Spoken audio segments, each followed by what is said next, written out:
ಶ್ರೀ ಗುರು ಬಸವಲಿಂಗಾಯ ನಮಃ. ನನ್ನೆಲ್ಲ ಪ್ರೀತಿಯ ವೀಕ್ಷಕರುಗಳಿಗೆ ವಚನಗಳು ವಿತ್ ಮುಗುಳುನಗೆ ಚಾನಲ್ಗೆ ಆತ್ಮೀಯವಾದ ಸ್ವಾಗತ.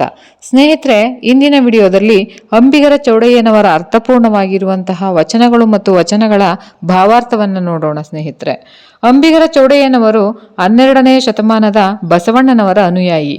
ಸಾವಿರಾರು ವರ್ಷಗಳಿಂದ ಧರ್ಮ ದೇವರುಗಳ ಬಗೆಗಿನ ಜನ ಸಮೂಹದಲ್ಲಿದ್ದ ಮೂಢನಂಬಿಕೆಗಳನ್ನೆಲ್ಲ ಗುರು ಬಸವಣ್ಣನವರೊಂದಿಗೆ ಅಂಬಿಗರ ಚೌಡಯ್ಯ ಹೊಡೆದೋಡಿಸುತ್ತಲೇ ವಿಚಾರಪರವಾದ ವಾಸ್ತವವಾದ ಅಂಶವನ್ನ ಜನ್ಮದಲ್ಲಿ ಮೂಡಿಸಿದರು. ಅಂಬಿಗರ ಚೌಡಯ್ಯನವರು ವಿಚಾರವಂತ ಹಿರಿಯರು ಹೇಳಿದ್ದಾರೆಂದು ಯಾವುದೇ ತತ್ವವನ್ನು ಕುರುಡಾಗಿ ಅನುಸರಿಸುತ್ತಿರಲಿಲ್ಲ. ದಾಕ್ಷಿಣ್ಯವಿಲ್ಲದೆ ಚರ್ಚೆ ಮಾಡಿ ಮನಸ್ಸು ಒಪ್ಪಿದರೆ ಮಾತ್ರ ಅಂಗೀಕರಿಸುತ್ತಿದ್ದರು. ಅಂಬಿಗರ ಚೌಡಯ್ಯನವರು ಏಕದೇವೋಪಾಸಕರು, ಇಷ್ಟಲಿಂಗ ಆರಾಧಕರು, ದೇವಾಲಯ ಗುಡಿ ಗುಂಡಾರ ವಿರೋಧಿ ಆತ. ಇಷ್ಟಲಿಂಗ ಪೂಜೆ ಪ್ರತಿಯೊಬ್ಬರೂ ಮಾಡಬೇಕು, ಇಲ್ಲಿ ಯಾವ ಭೇದ ಭಾವವಿಲ್ಲ, ದೇಹವನ್ನೇ ದೇವಾಲಯವಾಗಿಸಿಕೊಳ್ಳಲು ಅದು ಸಾಧನ ಎಂದು ಹೇಳಿದ್ರು. ವಚನದಲ್ಲಿ ಹೇಳ್ತಾರೆ, ಬಡತನಕ್ಕೆ ಉಂಬುವ ಚಿಂತೆ, ಉಂಡರೆ ಉಡುವ ಚಿಂತೆ, ಉಡಲಾದರೆ ಇಡುವ ಚಿಂತೆ, ಇಡಲಾದರೆ ಹೆಂಡಿರ ಚಿಂತೆ, ಹೆಂಡಿರಾದರೆ ಮಕ್ಕಳ ಚಿಂತೆ, ಮಕ್ಕಳಾದರೆ ಬದುಕುವ ಚಿಂತೆ, ಬದುಕಾದರೆ ಕೇಡಿನ ಚಿಂತೆ, ಕೇಡಾದರೆ ಮರಣದ ಚಿಂತೆ. ಇಂತಿ ಹಲವು ಚಿಂತೆಯಲ್ಲಿ ಇಪ್ಪವರನ್ನ ಕಂಡೆನು, ಶಿವಚಿಂತೆ ಇದ್ದವರೊಬ್ಬರನ್ನೂ ಕಾಣೆನೆಂದಾತ ನಮ್ಮ ಅಂಬಿಗರ ಚೌಡಯ್ಯ. ಅಂದ್ರೆ ಯಾರಿಗೆ ಅತಿಯಾದ ಬಡತನವಿರುವುದು ಅವರಿಗೆ ಯಾವಾಗಲೂ ಊಟದ ಚಿಂತೆ ಬೆನ್ನತ್ತಿರುತ್ತಂತೆ. 2 ಹೊತ್ತು ಊಟ ಸಿಕ್ಕಾಗ ಅವರಿಗೆ ತೊಟ್ಟುಕೊಳ್ಳುವ ಬಟ್ಟೆಯ ಚಿಂತೆ ಬೆನ್ನು ಹತ್ತುತ್ತಂತೆ. ಊಟ ಹಾಗೂ ಉಡುಗೆಗಳು ದೊರೆತರೆ ಹಣವನ್ನು ಶೇಖರಿಸುವ ಚಿಂತೆ ಬೆನ್ನು ಹತ್ತುತ್ತಂತೆ. ಶೇಖರಿಸಿದ ಹಣವು ದಿನ ಕಳೆದಂತೆ ಹೆಚ್ಚಾದರೆ ಅಂಥವರಿಗೆ ಮದುವೆ ಮಾಡಿಕೊಳ್ಳಬೇಕೆಂಬ ಚಿಂತೆಯು ಕಾಡತೊಡಗುವುದು. ಮದುವೆ ಮಾಡಿಕೊಂಡ ನಂತರ ಹೆಂಡತಿಯು ಬಂದಳೆಂದರೆ ಮಕ್ಕಳ ಚಿಂತೆಯು ಪೀಡಿಸತೊಡಗುವುದು. 4 ಮಕ್ಕಳಾದರೆ ಬದುಕಿನ ಬಾಳ್ವೆಯ ಹೊಸ ಚಿಂತೆಯು ಹತ್ತುವುದು. ಅಲ್ಲಿಂದ ಮುಂದೆ ಕೇಡಿನ ಹಾಗೂ ಮರಣದ ಚಿಂತೆಗಳು ಬೆಂಬೆತ್ತುವು. ಈ ರೀತಿಯಾಗಿ ಮನುಷ್ಯನು ಒಂದಿಲ್ಲೊಂದು ಬಗೆಯ ಚಿಂತೆಯಲ್ಲಿ ಮಗ್ನನಾಗಿರುವುದನ್ನ ಕಂಡು ಅಂಬಿಗರ ಚೌಡಯ್ಯನವರು ತಮ್ಮ ವಚನದಲ್ಲಿ ಹೀಗೆ ಹೇಳ್ತಾರೆ, ಆದರೆ ಶಿವ ಚಿಂತೆಯಲ್ಲಿ ಕಾಲ ಕಳೆಯುವಂತಹ ಓರ್ವ ವ್ಯಕ್ತಿಯು ಕೂಡ ನನಗೆ ದೊರಕಿಲ್ಲ ಒಂದು ವಿಷಾದ ವ್ಯಕ್ತಪಡಿಸ್ತಾರೆ.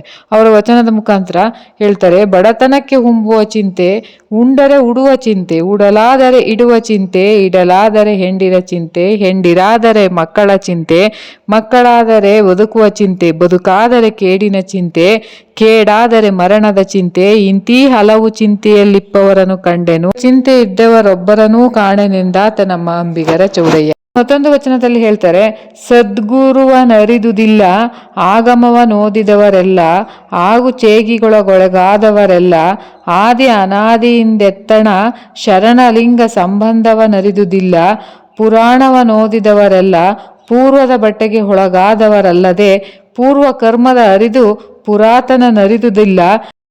ಇವರೆಲ್ಲರೂ ಚರಶೇಷವ ಲಿಂಗ ಕರ್ಪಿಸಲರಿಯರಾಗಿ, ಇವರಿಗೆ ಲಿಂಗವು ಕಾಣಿಸನೆಂದಾತನಂಬಿಗರ ಚೌಡಯ್ಯ ಅಂತ ಹೇಳ್ತಾರೆ. ಅಂದ್ರೆ ವೇದ ಶಾಸ್ತ್ರ ಆಗಮ ಪುರಾಣಗಳನ್ನು ಓದಿದವರಿಗೆ ಬ್ರಹ್ಮಜ್ಞಾನ ಪ್ರಾಪ್ತಿಯಾಗದೆ, ದೇವರ ಠಾವ ಸಿಗದೆ, ಲಿಂಗ ಪ್ರಾಪ್ತವಾಗದೆ ಅವರು ಸಂದೇಹಿಗಳಾಗಿ ನಿಂತು ಬಿಡುತ್ತಾರಷ್ಟೆ. ಯಾಕಂದ್ರೆ ಈ ಒಂದು ವೇದ ಶಾಸ್ತ್ರ ಆಗಮ ಪುರಾಣ ದೇವರುಗಳನ್ನ ಅಥವಾ ಪರವಸ್ತುಗಳನ್ನ ಕಂಡಿಲ್ಲ. ಹಾಗಾಗಿ ಇವುಗಳ ಅಧ್ಯಯನದಿಂದ ಪರವಸ್ತುವಿನ ಪ್ರಾಪ್ತಿಯ ಅನುಭವ ಸಾಧ್ಯವಿಲ್ಲ ಎಂಬುದು ಚೌಡಯ್ಯನವರ ಸ್ಪಷ್ಟ ಅಭಿಮತ. 4 ವೇದವನ್ನೋದಿದ ನಂತರ ಮನೆಯ ಬೋನವ ಶಿವಭಕ್ತರು ಮನೆಯಲ್ಲಿರುವ ನಾಯಿಯ ಮೂಸಿ ನೋಡಲಾಗದು ಎಂದು ವೇದಗಳ ಓದಿನ ಒಂದು ನಿಷ್ಫಲತೆಯನ್ನ ತುಂಬಾ ಕಟುವಾಗಿ ವಿಡಂಬಿಸ್ತಾರೆ ಅಂಬಿಗರ ಚೌಡಯ್ಯನವರು.